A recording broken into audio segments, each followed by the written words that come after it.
Social media, what it means, I don't know if I really means something. It's rather like a tool that I use to communicate with my friends, to keep in touch, share pictures, laugh from time to time. Most of them I can't see them now because I'm studying here, so it's a good way to keep in touch.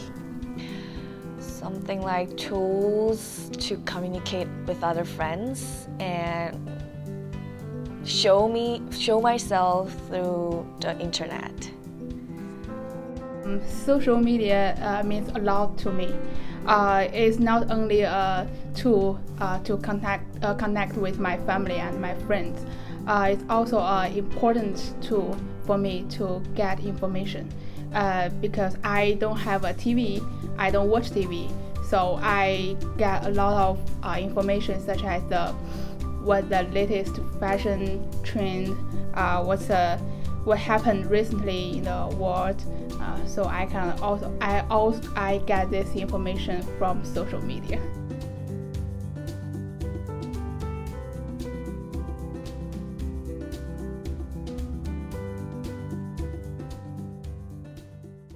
Social media is a way of communication among people.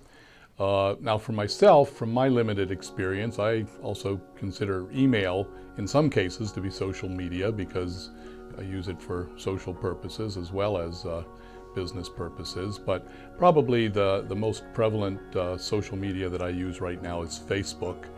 And it's just a way for me of keeping track of the students I work with.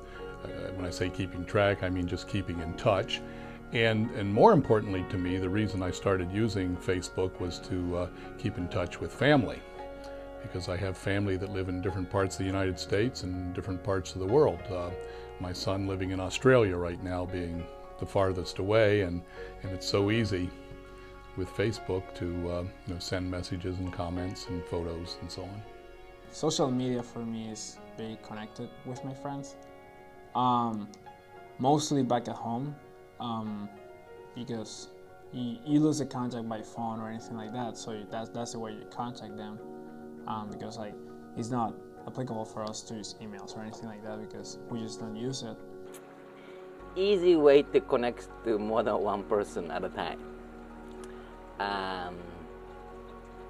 so that I don't have to email to each single person, and at the same time I get to find out what everybody's doing without really calling them or without emailing them, because they post things. I can be sort of outside observer and look at what they're doing objectively, I guess, maybe the good word.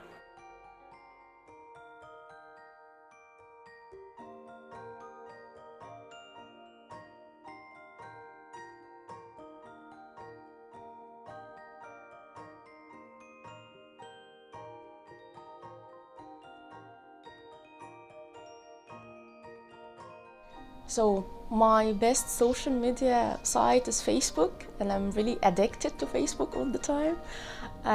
Google Plus is one of them, and YouTube. I use Facebook, I use LinkedIn, and then I think I use, Facebook, LinkedIn, I'm looking at what I have, and then WhatsApp. Mostly I use Facebook, then Twitter, then LinkedIn.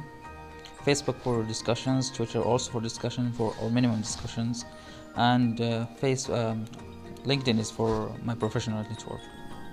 Mainly Facebook. Before that I had MySpace, this other social media thing in Cameroon. There's Twitter. I'm not very interested. I haven't tried Instagram yet. Mainly Facebook. Mainly Facebook. I have a Twitter account. I don't really use it. Here in the US, I've seen a lot of push in LinkedIn, so I'm starting to look at that. I just created my profile. I'm just working on it, but it's mainly Facebook. I use Facebook a lot. I use Yahoo Messenger. I use Skype, and I do use Twitter, but I'm not like a big fan of it though. Currently have Facebook, Mixi, which is Japanese social network service. What else? I think those are the main ones. Actually, Google Plus, if I'm not using it frequently. The first one I use is QQ. Yeah, it's like MSN in America. I can chat with my friends through that. It's like a test, but it's free. And also, the company made QQ also made some a series of things like this. So I can use one account and one password to log in different kind of this like blog. They also have a blog, and they also have a I don't know. It's like a software in your cell phone. So I just use one account and one password, so I can log in them all. And this is the first one. And also I use ReRecording network. It's like Facebook. So I put my things on that, and my friend will comment that. It's like I think it's very similar with Facebook, but it's Chinese version. And then another one is Sina Weibo. It's like Twitter. So. I'm not one of those crazy sharing guys that shares everything or whatever. Like, for example, I have a girlfriend that I don't have it on Facebook. You know, I just have my profile picture with me and my girlfriend, but for anybody that doesn't know me, that's just a person. You know, like, it's not like I have it official or something like that. I share stuff that I want my people from back home to know. Like, for example, if I go to Chicago, that's something kind of cool to show the people I went there. Or if I go to a Tigers game, because my country is there's a lot of baseball in my country. So those type of things are kind of cool to share with them. And then also with people here, that can work a little bit, because it shows that you're interested on, you know, the world, and just to know and to get to know.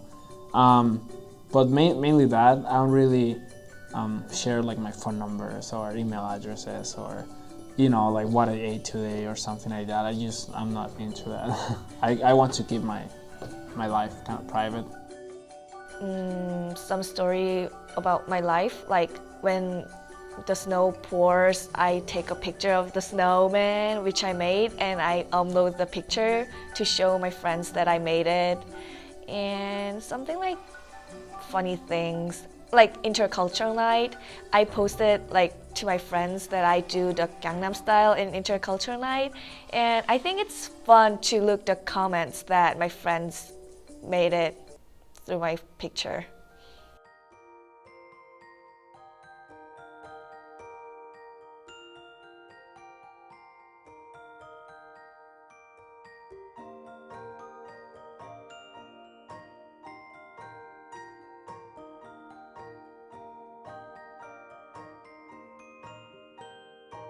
When I became president this year, I was like, oh, wow, there are not a lot of my friends on Facebook, on the SVSU Facebook club page. And I was like, oh, wow, what's happening? And I started inviting people. I was like, oh, maybe they don't like the page or something, but most of them weren't aware there was one.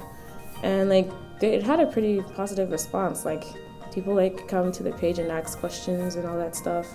And they usually like they ask more what's going on the Facebook page than like emailing me directly using the official school website and all that. One of our Office of International Program Facebook pages that hadn't been used in more than a year. And when we went to that page, there were 7 members, and now we have 93 members just in a period of less than a month. And the purpose of this was to have something like a blog, in that we can share messages and people can share with us. But specifically what we're looking for are things that have to do with the integration of our American students with international students and activities that go together and bring people together. And it's been a chance for people to post photos and make comments and just keep the interest of cultural sharing and integration out there, and to get more and more people involved. So, and we call it the International Student Friendly Blender Blog. Kind of trips slightly over the tongue, and it's attracted a lot of positive attention. I use that mainly to promote the club, let people know about meetings and activities that are coming up.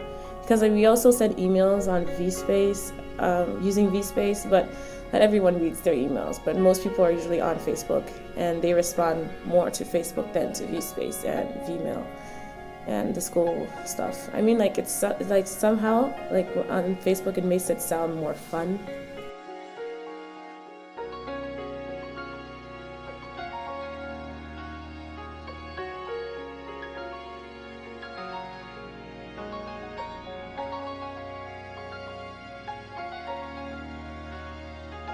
Yeah, really, I can see that everybody here, students and teachers, they are using the social media everywhere. Even in our university, we have a VSpace, which is a kind of social media, because the instructor can interact with his students and posting grades, and we even have discussion boards. You can post anything that you'd like to share with your students.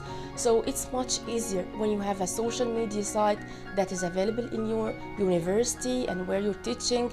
It makes life easy or easier than before with your students. I think the reason the university is moving that way is because they've discovered that it's effective, and that many students are tuned into it, so that's a way they can reach the students. Even email, which has now been declared officially the official communication tool of the university, we have sometimes found that students who do not read or answer their email do respond to Facebook postings and messages. The Americans friends I made here mostly are classmates or people that I've helped with school stuff. And basically we would like say hi, hello, or maybe talk about school stuff, and it would end there. And then on Facebook, it's like more personal stuff. It's like pictures of like things that we've done, the things that we find interesting, and like they leave comments and then we chat. We chat on Facebook, mainly chatting. That's where the friendship came up, and we like invite each other to social events. Yeah, that's how, yeah, it helped a lot, really. For some reason, one thing I realized when I came here, though, is a lot of people, when you ask them for their contact numbers, it's very personal to them. And based on my experience with the American culture, they are very individualistic. So it was easier for people to give you their social media information, so they can just connect with you and get to know you first before they start sharing personal information with you. Because of my listening English is not good, so if they call me, and most time I don't understand. So if they leave message on my Facebook, I also use Facebook here, and or send me email or something like that. I don't have a Twitter, but I use Facebook now, and I can clearly know what they want me to do, or what if they have a party, and they can tell me through Facebook, and after that they share pictures about this party on the Facebook, and I can see that. It's very convenient. I usually talk to other internationals that are not very good in English, and it's easier to correct them when they spell out things wrong or when they like use bad grammar than when you're like speaking face to face, because I know it might sound weird, but it's kind of like, it's more tiring to correct someone when you're speaking than when you're actually writing the stuff down. You can say, oh, you meant this, and they'll say, oh, yes, that. So that's how you write it. You know, it's like, somehow it's faster. I don't know why. At that time, this is 36 years ago, only way to communicate with my family besides writing a letter was telephone. And telephone overseas was very difficult. At the beginning, first thing I had to do was dial operator. And you tell the operator where you want to call, and you say Japan. Then you give him a phone number, and they'll dial it for you, and they tell you to wait. And you wait, and about a couple of minutes later, and they tell you, okay, it's connected, go ahead and talk. Then you can hear my family talking on the background. And so it took a little while to connect to them. Plus, it was about $20 a minute. It's not cheap. So you have to talk to them real fast. And get all the business of, hi, how are you, everything is good, and all that. And a couple of minutes. If you talk more than that, bill will go up to $100 very quickly. So it was very difficult at the time. And you only call them when it's necessary. You don't call them casually. Maybe I call them once a month at the most. They'll call me more often because they can afford it, I guess. But I was very careful how long I talk and how often I talk to my folks back in Japan.